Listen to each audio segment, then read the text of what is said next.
Hello, hello. We are back for another wonderful week of small business grit and meeting our amazing speakers. Today we're meeting, not for the first time, Katie Nelson of Sales Uprising.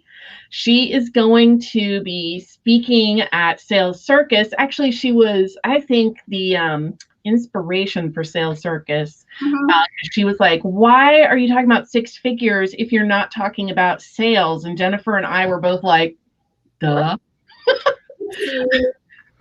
That may be one of the best compliments of my life. Thank you. So her talk is called Stop Making Sales a Sideshow, Fast Path Your Business Success. I would say it could also be called like quit making it the freak show, right? Like the sideshows are where all of the, that's where the bearded lady hangs out and where all the freak shows are. So yes, stop making it the sidelines, people. Well, I love this topic because we are constantly facing sort of this negative connotation with sales, right? Like people think sales are icky, they're ooey, they're, everything bad. Yet without sales, we have no business, and we have no business being in business if we don't generate sales and understand that it's not a bad thing, right? Girl, preach. Like, look, this is usually me, right? I'm usually like, look, I understand you're being told, talk about building a business, but not generating any cash. The other things that people hide behind. And I'm not looking to be offensive, right? But to say that we work in our passions seems to be so much more important than I am profitable. Oh, yes, that is exactly the challenge. And it breaks my heart for the people who choose to make that a difference. It doesn't have to be mutually exclusive. No, it doesn't have to be exclusive at all, right? Sales is the inclusivity of all of the things. If we actually think about the function of sales in our business in like a bigger way, other than just collecting cash, right? If I sell you something, that means we have a relationship. If you are a service-based business, even depending on your product, you, to some extent, get to create a relationship with your client or customer, right? If you and I don't do business together, then are we referral partners? Like what my business, this got you guys earlier. So my business as a baby, if it needs to eat cash to live and you and I don't do business together and I need to prioritize my time to keep my baby alive, how do I do that if we don't? Sales is the easiest way to have a continuing relationship, right? So, and I would tell you, you even sell your referral partners, right? You're selling them that you are the expert. Ladies, everything is sales. Don't get me started. Leadership is sales. Even being a team player is sales. I agree that because it's influencing. Sales to me is an influencing activity that when you're running a business happens to end or pause, probably a better word, pause at the point of purchase. Transition. So what you're looking for there is transition, right? So it goes from one place of relationship to the next place of relationship. Even if the ask results in a no, it still transitions, right? Yeah, because you're going to then be selling them on the renewal or your next package or whatever. But I want to get back to a moment where you said passion and profits are exclusive of one another, because I'm very open about the fact that I want to make money and I don't feel bad about it. Part of it is that I have made money as an employee, a lot of money as a corporate employee, as vice president, blah, blah, right? So to me, making money in my business, I have to, for my retirement, to be able to send my kids to college, to be able to go on travel that my husband expects to go on. It's all his fault. But always blame the husband. Always blame. But that to me is just living my life. That does not mean that I am not passionate. And I am very passionate about what I do. I love what I do. I've probably extended the phase of figuring it out much longer than my husband for sure wants. Because I am passionate about it. Well, that's the point. It doesn't have to be mutually exclusive. You can be both passionate and profitable. That's the goal. As a matter of fact, your success will come faster if you are both, right? If you have created a firm for yourself, if you have created the fact that you are a CEO, a founder, a president, a business owner, however, an entrepreneur, however you classify it for you, because we all know everybody classifies it differently, even though potentially we're all the same. So whichever title you absorb, if you can 100% work what burns you up inside, like what gets you up in the morning, your passion, that thing, that spark, and understand that one, if you do it, you can be profitable, or two, if you do it, you will be profitable. Your success will skyrocket. It has the ability to be exponential at any given time versus having those two forces fight against each other. And like you pull against your success in the middle. Do I want to be this passionate person? Do I have to be this passionate person? Or do I want the money? Right? So let's all get together and have like a holistic view of our businesses. We can do the thing that we feel that we are an expert at, that we are a genius at, and we can make money at it. And our businesses and business success kind of requires that. So why are we even talking about it? I'll be honest, you guys, until I became a business coach, this was never a conversation. Like, right. When you're just CEO of your company, it's what you do. Right. And every client that I ever serviced, this was not Katie, I don't know. They're like, give me more. What you got for me? Where's my next deal? And it was sexy as all get out. It felt great because they were 100% the right people for whatever that job was. Right. So it never occurred to me that there would be an entire population of humans that were like, yes, I'm in business, but I only do it because I love it. Well, I look at that as usually those people have some sort of nest egg that allows them to do that, because otherwise you can't. I'm going to put this person's comment up here. Our Facebook user, if you should be able to click on the link to join StreamYard so we know who you are. But yes, you can have passion and make money as well. Profit. That's what we're aiming for here. Sales is not something to be ashamed of. We are here today because we'd like to sell some tickets to Small Business Grit Sales Circus, which Katie is a part of. And we're going to be talking about a little bit about her presentation that you can look forward to, because I think it's going to be game changing for those of you who might not be comfortable selling yourself or your business. I hope that's not the case, but I do too. But if it is the case, come see me. We'll fix it. Like, here's the thing, you guys. It doesn't. I was having this fantastic conversation with a president of a national networking group, and he was talking to me about the salesy thing, Mary Sue. Mm-hmm. You salesy individual, you. And we'll get to that story in a moment, maybe. But he was talking about how, the experience he has with small business owners is that they don't want to feel salesy. And where did we get that feeling? Like, how did we ever get there? It's because of a point in time in which we were being sold. Okay, you guys. So I'm going to blow your mind or give you a different perspective entirely.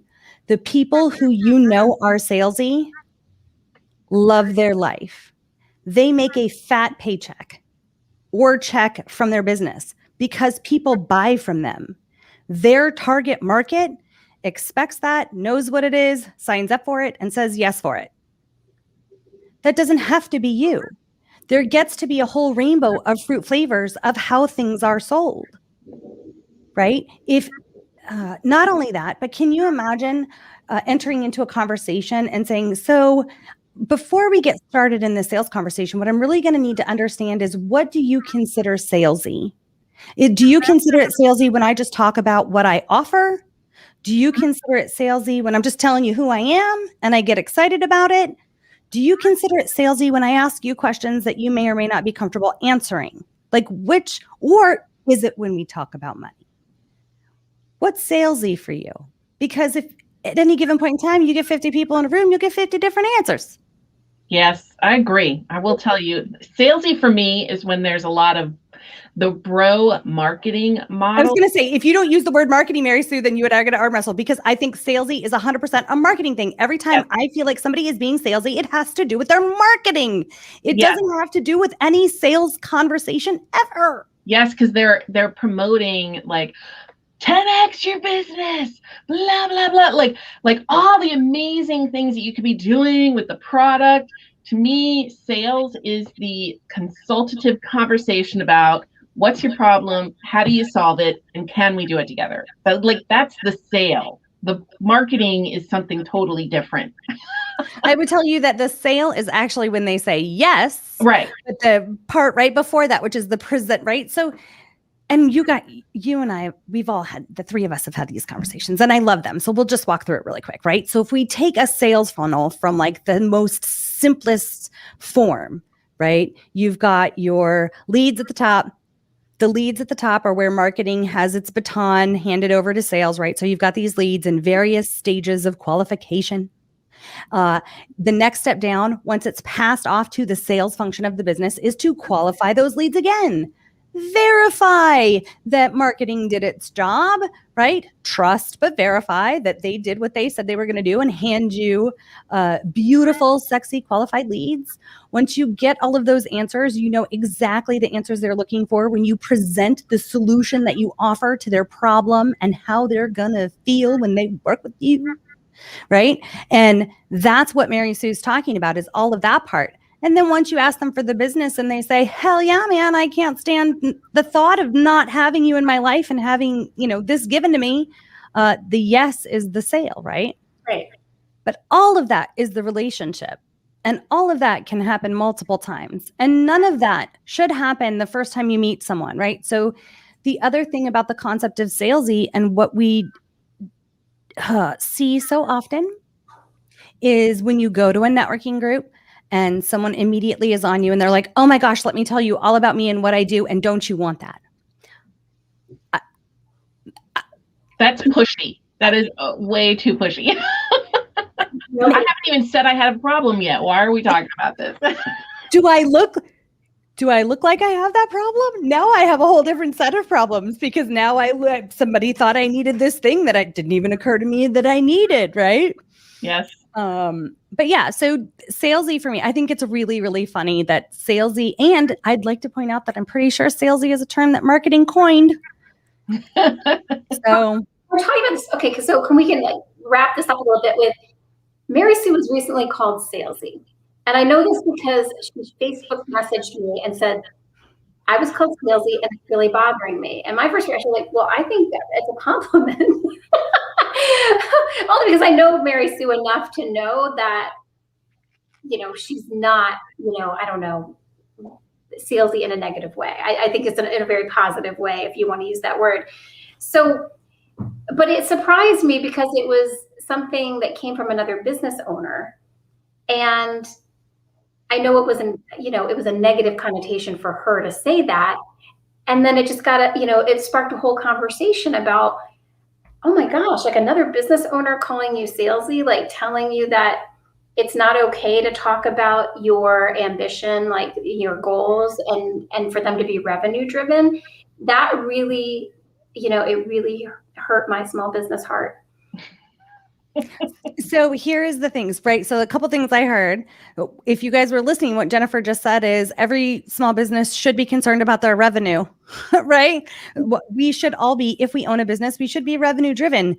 Even if your biggest goal in your business is to be the most philanthropic human ever, if you are not running a 501c3 or a charity or a nonprofit, your goal, and I would tell you that you want to talk about salesy, go work for a nonprofit, right? They have to generate more than anybody because they've got so much to give away. But all of us should own our pride about, and you don't have to walk around saying, I'm a 7-figure business, I'm an 8-figure business, I've generated $1 million in the past 2 years. Like, you don't have to go to that extent if you're not comfortable with it. I happen to love it when people tell me that. It makes me drool a little and get really excited about who they are and their business model and what they do and how they do it.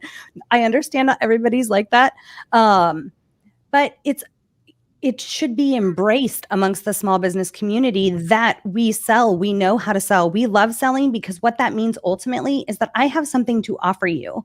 If you listen to our community, every single person will start almost to a T with the sentence of, I love to help, which one kills me because then I don't know anything about you because I kind of already assume that about you, is that you love to help. I don't really have a whole lot of people in my world that don't. So that's not a big differentiator for me. How we can help more is if we are successful, and we are successful through the sales function of our business from a cash flow place, from a revenue place, from a profit place, right? So all of these things are good for us. They're healthy for us in our business, which is why your sales should not be a sideshow. It should be the main event. Yes. I love how you wrap that in there. Thank you very much. Clean, so profesh. All right, so tell us a little bit about your presentation. What can we expect from? Well, we're probably going to be talking about 2 to 3, depending on how much interaction there is in the session, of the biggest mistakes we make in business from a sales perspective, whether it's where we put sales as a priority for our business, what we do instead of selling, and ultimately how sales provides the answers for moving forward in your business. Like really and truly, at any given point in time, regardless of the revenue ladder that you're on, right? So you could be at 500K, you could be at 600K. It doesn't really, you could be at 50K. Sales is going to inform the decisions that you make from a strategic place, a planning place. Those numbers and that data is what can help you more than anything else. So we're going to talk about how it's the main event and why, and how to use that as a tool. Oh, I love that. So good. Where? So good. Okay, sorry. I was going to ask, where does packaging your products fall into? Is that a sales function, first of all, or is that like a business strategy function? So I think that that's a great question. And to some extent, it depends on the size of your business, right? And how big you already are. But if you are a small business, packaging is uber important, especially if you're a service-based business, right? Because you want it, and knowing your package, the value of your package, the monetary offer that you have for any one of your packages is uber important before you ever make a sale. One of the things that I won't be talking about, but that is a tip, is that the more comfortable you are with what you offer, how you offer it, and how much you offer it for, the more comfortable and grounded and centered you are in that feeling, the more that communicates to your potential client. And it's so important that you love what you put together for your people so that they can feel that you know it's of value for them. Mm-hmm. So packaging is uber important. And the other reason why you create packages, Mary Sue, has everything to do with your time. As small business owners, time, most precious thing we have on earth. And we need to make sure that our packages reflect the appropriate amount of time for the amount of money that they're worth, so that we can keep on keeping on as CEOs, founders, presidents, business owners, all of that fun stuff. Awesome. Well, I don't want to give away your presentation, but can you share like one mistake? Just one? Yeah. Okay. So we'll go over one that won't be in the presentation. So okay, this is like perfect. bonus footage. How's that? Bonus content. Bonus footage.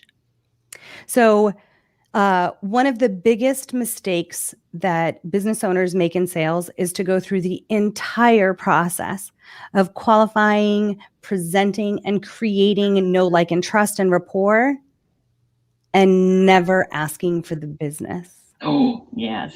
Oh. It seems so obvious, but I've even been through training classes where it's just not even mentioned. Like, apparently it just ends at the presentation and that person just sits there and assumes, right? And so it goes something like this. So this is what I have for you, and this is what it's going to be, and it's going to be this amount of time. How does that sound? Oh, that sounds great. Oh, wonderful. Okay. So then you wrap up the conversation. You either walk away if you're in person, or you get off your Zoom call, and then you're stuck in like follow-up limbo. Yes. Well, what was the decision on that call? I mean, everything went great. I've been there. So I'm a business owner. Oh, and Katie is Vicky is saying she is guilty as charged. Oh. I love you, Miss Thank you for Riley. sharing that, Biggie. And that's the thing, right? So the business owner is thinking, yes, I have my next new amazing client. And that person is thinking, oh, that was great. That was a nice conversation. Right? Yeah. Now, whose fault is it that didn't come to fruition? And yes, you guys, I'm going to place blame. It is 100% my fault as a business owner that I didn't ask for the business. From our understanding of how these things work, it's my job to do that. Right? And how would you have done that in that scenario? Like, give us a closing statement. Oh my gosh. So when would you like to get started? Right? It can be go get your credit card. It's assumptive, right? It's not aggressive. Every sign you are giving me, Mary Sue, says that you are 100% bought in. You believe, you have told me with your own words how what I can provide you will help you. So as a business owner, I assume you want to do business with me, right? So now I can't do anything with that assumption. I just have to verify that that's true, that everything that you're telling me is true, so that we can actually move through the sales life cycle and get to the transitory place where we're actually doing business together. Yeah. Right? I can't even get to the good stuff of like delivering all of the juicy bits to you if I can't make that happen for myself. Well, it reminds me of I sold Mary Kay products for a short period right before I got married. So in my 20s, late 20s. And I basically do all this stuff, do the makeup for them, have the show, and I never asked for the sale because I felt like I'm doing all this shit. Like they should know I'm selling something. And you had those order forms right there on the table. Exactly. Didn't they see the order form? I don't want to be pushy and say, okay, what are you looking to buy? So I would just not. And then surprise, I got to play with a lot of product for years afterwards. We've been in this situation. I have been in this situation as a purchaser more than once where I tell the business I want to purchase, but they keep selling, almost like they're talking me out of the sale. I'm like, no, you've sold me. I am ready to hand over. Let's make this happen. Set the appointment, purchase the thing, sign up for the service. And they're still selling. I'm like, no, stop selling, because now you're just talking out of it. Isn't that weird? It's weird. It's so not weird, right? When you're nervous about selling your thing and this is what we this is what we hear when people are saying, do you hear to listen or do you hear to talk back at someone? Those are people that are too nervous or are caught in they're not very grounded in their sales offer. If they were, they would have completely open ears to be listening to all of your buying signs, right? Oh my gosh, that sounds amazing. Oh, okay. Well, did you need me to continue or would you just like to move forward? Right? That's it. Selling is so much more about listening than it is about anything that I'm saying. Yeah. Which I know is amazing that I'm good at it, considering how much I like to talk. But it really, 2 ears, 1 mouth, it's a cliche for a reason. Pay attention to the human you're trying to have join you. Yes. Your solution. I hate it when that happens. And 9 times out of 10, Jennifer, that salesperson will be too embarrassed to move forward with you once they realize what they did, or it is they now have to start all the way back over before base camp and they have to climb Mount Kilimanjaro all over again. It's going to be doubly hard for them to actually get you to be interested because you're going to be thinking, why didn't you catch this the first time? Like I was interested and now I think you're full of hooey. Well, the other thing that I was thinking, and I know Jennifer in Sparent has made this adjustment to their sales process because we've talked about it, but was that they used to just do the discovery call. And then it was kind of like, I guess, email the next steps and wasn't sure. Then they started having a second discovery call, which would end up being a longer conversation. And then they changed the name of that second call to onboarding. Yeah. And it made a big difference, right? Yeah. I mean, our closing ratio just went way, way up. And it made all the difference in the world. Because we would assume on that second call it would be we would call it internally a closing call, but it was just, we named it follow-up call in the calendar. It was so dumb. Like in retrospect, I'm like, how did I not see this? We just called it a follow-up call. So we were having clients come up to there and we're thinking it's a closing call and they're thinking we're just having another chat. I remember our conversations about this, right? So I totally remember. And that's the thing, right? In sales, it's our job as the seller or the business owner to make sure that everything is as crystal clear as possible. It's actually marketing's job to make things like the prettiest, brightest, shiniest thing so that people notice it. But the sales function of a business is to literally lay it out on the table and say, okay, so this is what I understand you understand from my marketing. Thank you. And what about that are you interested in? And this is how I deliver that. Is that still something that you want? If so, this is how it works, right? At the end of the day, it's not a very complicated process. It is just one that we have to go through. More deals can be lost through assumption than anything else. Your closing ratio will tell you if you're having too many assumptive moments. Yeah. Especially if you're having fantastic discovery calls, which if I remember correctly was kind of the deal, right? You were like, oh my gosh, where did they go? Why did they ghost me? Yes. Well, and I have found just, helping people set up their CRM and their appointments, a lot of people call their discovery call a virtual coffee. And I will clarify, is this a sales call? Well, yes. Sometimes I'm like, well, for the other person, this is what I find salesy. If you're calling it a virtual coffee and then you're selling, that turns me off. But immediately, because you're not giving me what I, as a potential buyer, yes, I need more transparency in my sales life cycle, right? If I wanted to schedule a sales call, I'd like to know, first of all. But if I didn't want to, I don't want to be sold to. I thought it was a virtual coffee to get to know you. There were so many of those, so I do push people to just be clear. Maybe it feels uncomfortable initially, but the person that you're meeting with is going to appreciate that clarity. Absolutely. It's the same thing with events, right? Can we just be clear? If you're going to a really inexpensive event, it's because there's most likely an offer at the end of the stage. Right? That's why that is.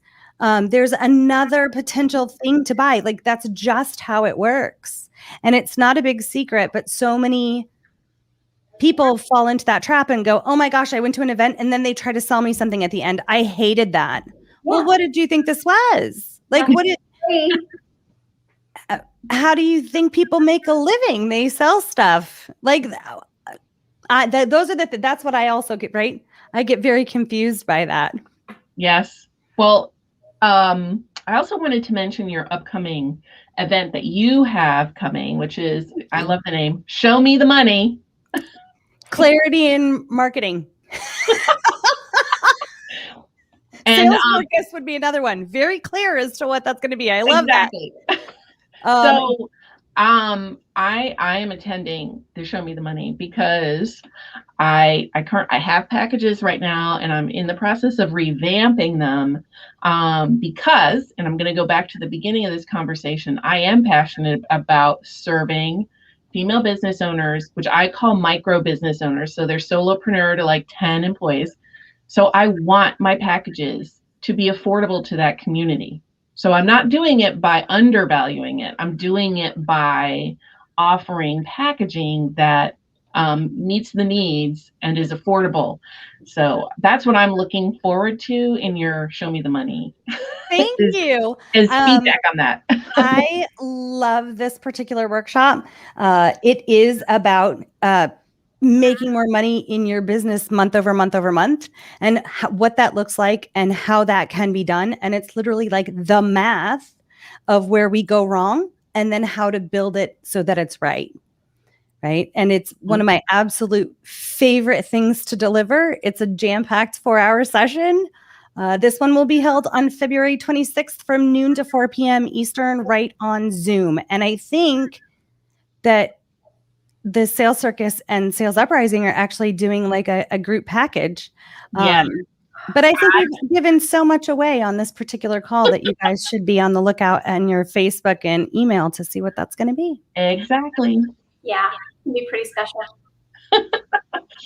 All right. Well, I have loved this conversation. It's so important and something we all have to get comfortable with in our business.